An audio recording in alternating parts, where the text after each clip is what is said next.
Živijo tukaj Valentin.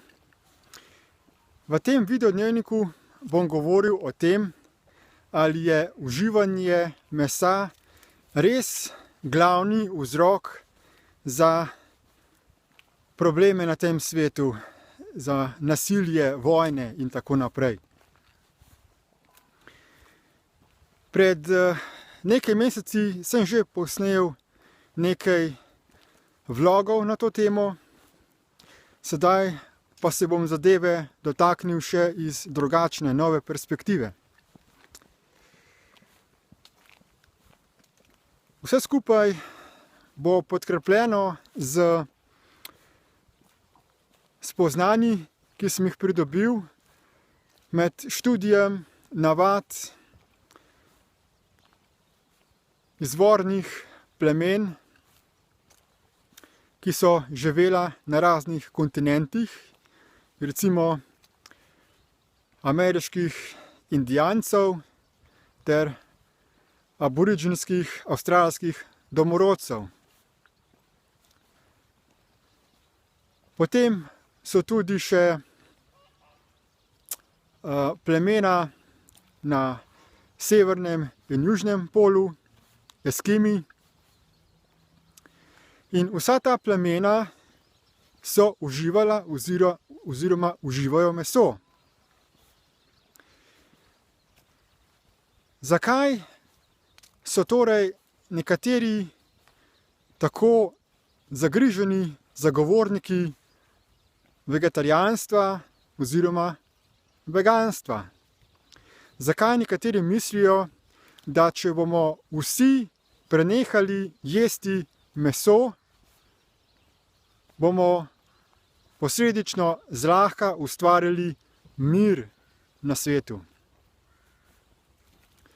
Oni to dejstvo pojasnjujejo na ta način, da če hočemo jesti meso, je potrebno ubijanje. In ko enkrat ubijemo žival, potem tudi nimamo kaj dosti zadržkov, da bi ubili človeka.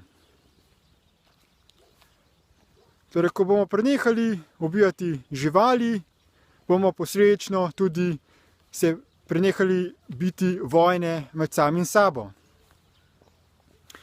Toda ali je ta domneva resnična? Jaz recimo jem tudi meso. Sem imel obdobje, ko sem bil vegetarijanec in veganec, celo presnojedec, skoraj pranojedec, potem pa sem znova začel jesti meso. Seveda sem glede tega zmeren, skromen, zaradi zavedanja, kaj posledično v trenutnem globalnem ekonomskem sistemu pomeni ta mesna industrija. Zavedam se, da zaradi pospeševanja produkcije za namen znižanja cene pridelave se uporablja industrijska proizvodnja na vseh področjih gospodarstva in tudi seveda glede pridelave mesa. To vse skupaj povzroča trpljenje živalim, kajti hrani se jih z nekvalitetno hrano, uporablja se baterijska reja, kjer živali nimajo dovolj gibanja, in tudi potem, ko se jih ubije, se to počne na zelo krut način, brez spoštovanja do njih.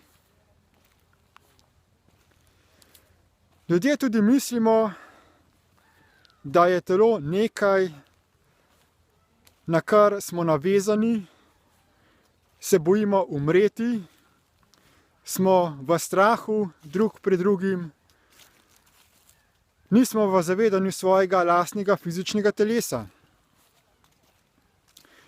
Vendar je velika razlika med tem, kako ljudje zaznavamo sami sebe oziroma svoje fizično telo, ter kako druga živa bitja, recimo živali, zaznavajo sebe in kakšen odnos imajo s tem telesom. Tisti, ki so spoznali delovanje reinkarnacije, vedo, da je telo iz mesa in kosti zgolj vozilo, v katerem smo začasno utelešeni. Še bolj se pa tega zavedajo živali. Medtem ko se mi bojimo smrti in želimo čim bolj podaljšati svoje življenje na vse mogoče načine, je pri živalih to precej drugače. Živali niso tako navezane na svoje telo in imajo drugačen proces reinkarnacije. Zato živali tudi zlahka dovolijo uporabo njihovega vozila, njihovega mesa, zato da se ljudje z njim nahranimo. Živali torej lahko prostovoljno odstopijo po svoji svobodni volji svoje fizično telo, če jih prosimo.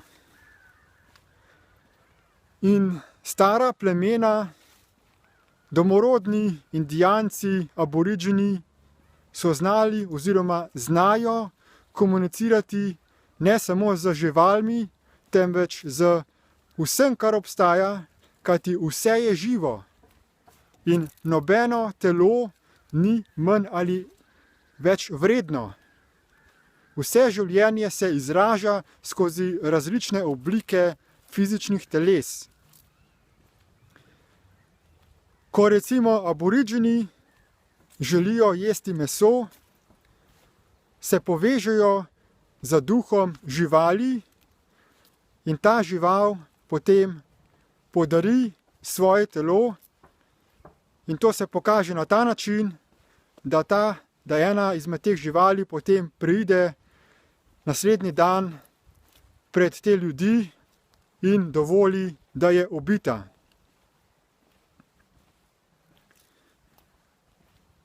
Kljub temu, da nekdo je meso, torej lahko ohranja hkrati zavedanje in voljo, da ne bo po nepotrebnem in zaradi drugih sebičnih interesov in čustvenih zadovoljitev pobijal telesa drugih živali in drugih ljudi. In še nekaj. Ta odnos, spoštovanje do drugih živih bitij ni tako zelo povezan z tem, ali jemo meso ali ne jemo mesa, temveč je odvisno zgolj od naše volje, od naše odločitve. In hkrati tudi nekdo, ki je vegan, je še vedno zmožen biti vojak, pobijati ljudi brez kančka vesti. Ta logika je torej padla.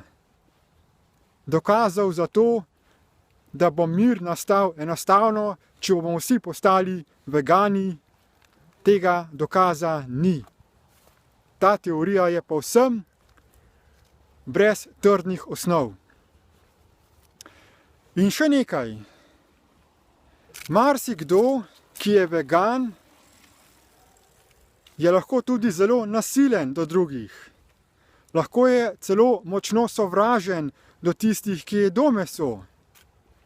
In to zaradi tega, ker je ta človek sprejel vero, da so vsi mesojedi ljudje zlobni, da so barabe, da jih je potrebno preganjati in jih naučiti kozjih molitvic.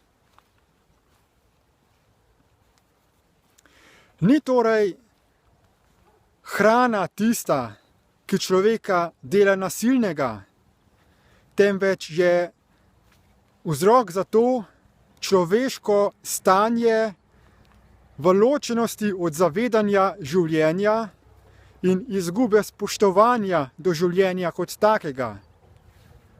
Vzrok je človeški odnos, vera v to, da smo ločeni od drugih živih bitij in da tisto, kar drugim počnemo, da nima nobenih posledic. Tisto, kar človeka dela nasilnega, je torej vera. Vera sama.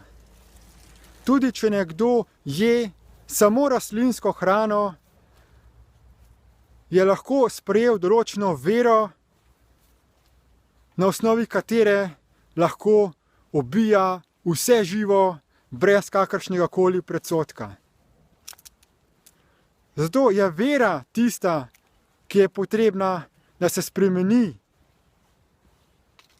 Potrebujemo vero oziroma zavedanje resničnih univerzalnih zakonov, da smo vsi del istega življenja in da se drug drugega maksimalno med seboj spoštujemo. Vsak pa naj hrano izbira glede na točne potrebe svojega lastnega fizičnega telesa. Ne sprejmimo torej nobenega prepričanja v to, kakšna je najboljša optimalna prehrana za človeka, za človeško fizično telo, temveč navežimo pristno komunikacijo z našim lastnim fizičnim telesom,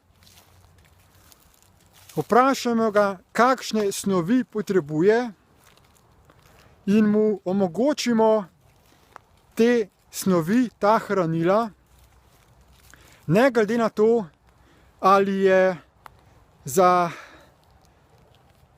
uresničitev teh njegovih potreb potrebno, da jemo rastlinsko ali živalsko telo. In seveda, najbolje je, da vsi čim bolj razvijamo svoj potencial, da zmanjšujemo potrebo po uživanju katerekoli trde hrane, kajti marsikateri pranojedec dokazuje, da lahko vir hranil za naše fizično telo črpamo neposredno iz sonca, iz prane, iz življenjske energije, ki je povsod okoli nas. Z delom na sebi, z reprogramiranjem našega fizičnega telesa se lahko torej osvobodimo odvisnosti od uživanja trde hrane. Toliko glede tega. Hvala za posluh in nasvidenje.